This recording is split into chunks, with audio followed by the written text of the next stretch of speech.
ఆదేశాలు జారీ చేసింది మద్రాస్ హైకోర్టు. ఏఆర్ డైరీ దాఖలు చేసిన పిటిషన్పై విచారణ జరిపింది మద్రాస్ హైకోర్టు. ఇక ఏఆర్ డైరీకి మళ్ళీ కొత్తగా నోటీసులు జారీ చేయాలని central licensing authority Madras high court ఆదేశించింది. షోకాజ్ నోటీస్ పైన స్పందించేందుకు ఏఆర్ డైరీకి తగిన సమయం ఇవ్వాలని హైకోర్టు చెప్పింది. ఇక అధికారులు జారీ చేసిన నోటీసుల్లో అస్పష్టమైన ఆరోపణలున్నాయి, నిబంధనలు ఉల్లంఘించినట్టుగా ఎక్కడా సరైన ఆధారాలు లేవంటోంది మద్రాస్ హైకోర్టు. రాజకీయాలకు దూరంగా ఉంచి విచారణ జరిపించాలన్న సుప్రీంకోర్టు వ్యాఖ్యలను పునరుద్ఘాటించింది మద్రాస్ హైకోర్టు. ఇక తమిళనాడు నుంచి టీటీడీకి ఏకైక నెయ్యి సరఫరాదారు తామేనని ఏఆర్ డైరీ ఒప్పందం ప్రకారంగా జూన్ 4, 6, 19, 27 నెయ్యిని పంపించాం. ఇక టీటీడీ ప్రయోగశాలలో క్లియరెన్స్ వచ్చాకే సరఫరా చేశామంటోంది ఏఆర్ డైరీ. ఇక 3 ట్యాంకర్లకు టీటీడీ చెల్లింపులు కూడా చేసింది. మళ్ళీ జూలై 3, 4, 9 తేదీల్లో కూడా మరో 4 ట్యాంకర్లను పంపాం. కానీ ఎలాంటి కారణాలు చూపకుండా టీటీడీ వాటిని తిరస్కరించింది. అంటే తర్వాత వివరణ ఇవ్వాలని టీటీడీ షోకాజ్ నోటీసులు జారీ చేసింది. Food safety and standards act 2006 నిర్దేశించినటువంటి ఫుడ్ సేఫ్టీ ఆఫీసర్ను కాదని గుజరాత్లోని ఎన్డీడీబీ రిపోర్ట్ల పైన టీటీడీ ఆధారపడిందని చెప్పి ఏఆర్ డైరీ ఆరోపిస్తోంది. సో మొత్తం మీద తిరిగి వెనక్కి పంపడం పైన తమ ట్యాంకర్లను కాంట్రాక్టు ఒప్పందానికి విరుద్ధంగా తిరిగి వెనక్కి పంపడం విషయం పైన పిటిషన్ దాఖలు చేసింది. ఈ నేపథ్యంలోనే మద్రాస్ హైకోర్టు బిగ్ రిలీఫ్ ఇచ్చింది. మరిన్ని అప్డేట్స్ లోకేష్ అందిస్తారు. లోకేష్, మద్రాస్ హైకోర్టు ఇచ్చినటువంటి ఈ ఆదేశం మేరకి అప్డేట్స్ ఏంటి, ఎటువంటి చర్చ కొనసాగుతోంది?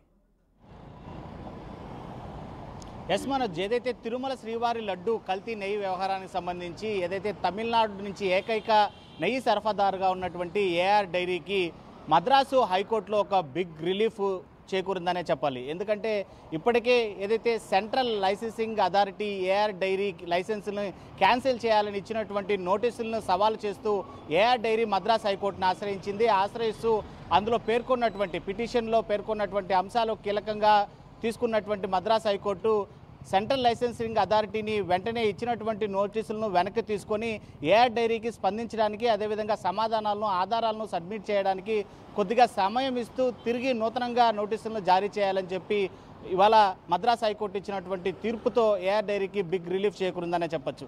ఏదైతే ప్రపంచవ్యాప్తంగా తిరుమల శ్రీవారి లడ్డు విషయంలో కల్తీ నెయ్యి వ్యవహారం ఏదైతే వివాదాస్పదమైందో దానికి సంబంధించి ఇప్పటికే ఇవాళే భారతదేశ అత్యున్నత న్యాయస్థానం సుప్రీంకోర్టు మరోవైపు సిట్టు ప్రత్యేకంగా స్వయంగా ఏర్పాటు చేసినటువంటి నేపథ్యంలోనే మరోవైపు ఇటు మద్రాసు హైకోర్టుకు సంబంధించి ఏఆర్ డైరీకి రిలీఫ్ అనేది 2 బ్రేకింగ్ న్యూస్లుగానే చెప్పొచ్చు.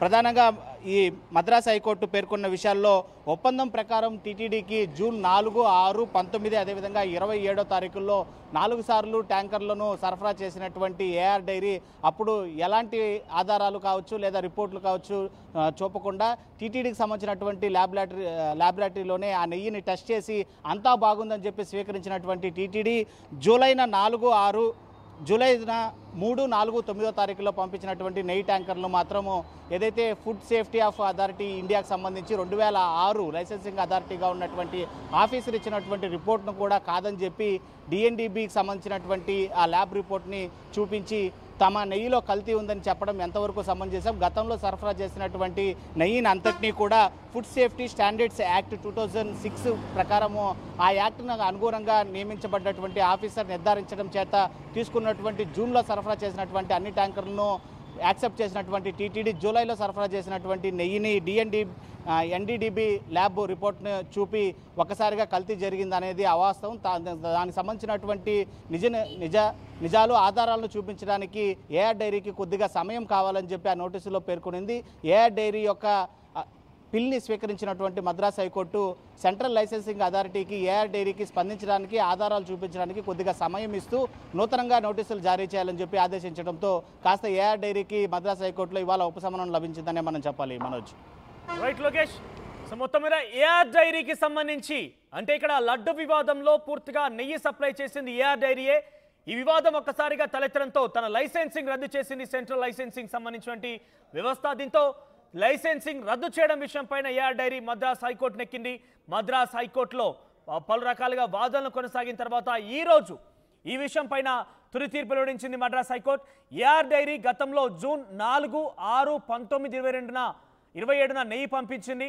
ఆ తర్వాత అప్పటి వరకు బాగానే ఉంది. కానీ జూలైలో పంపించిన ట్యాంకర్లు వెనక్కి పంపడం, ఆ తర్వాత దాంట్లో శాంపిల్స్ అంటూ ఎన్డీడీబీ రిపోర్ట్ ఆధారితంగా అంటే FSSAIకి సంబంధించి 2006 ప్రకారంగా ఫుడ్ సేఫ్టీ అండ్ స్టాండర్డ్స్ అథారిటీకి సంబంధించినటువంటి ఆ నివేదికని పట్టించుకోకుండా ఎన్డీడీబీకి వెళ్ళి ఆ నివేదిక ఆధారితంగా రాష్ట్ర ప్రభుత్వం ఆరోపణలు చేయడం, మా యొక్క ట్యాంకర్ని తిరిగి పంపడం, ఈ రకంగా లైసెన్స్ రద్దు కావడం ఇవన్నీ జరిగాయి. కాబట్టి మాకు న్యాయం చేయాలి, లైసెన్సింగ్ని స్పందించడం పైన, లైసెన్సింగ్ రద్దు చేయడం పైన స్పందించే విధంగా కూడా అవకాశం ఇవ్వకుండా లైసెన్సింగ్ రద్దు చేయడం పైన తమకు అవకాశం కల్పించారంటూ ఆ మద్రాస్ హైకోర్టుని మెట్లెక్కడంతో ఒకసారిగా ఈరోజు మద్రాస్ హైకోర్టు వాదనల తర్వాత తీర్పునిచ్చింది.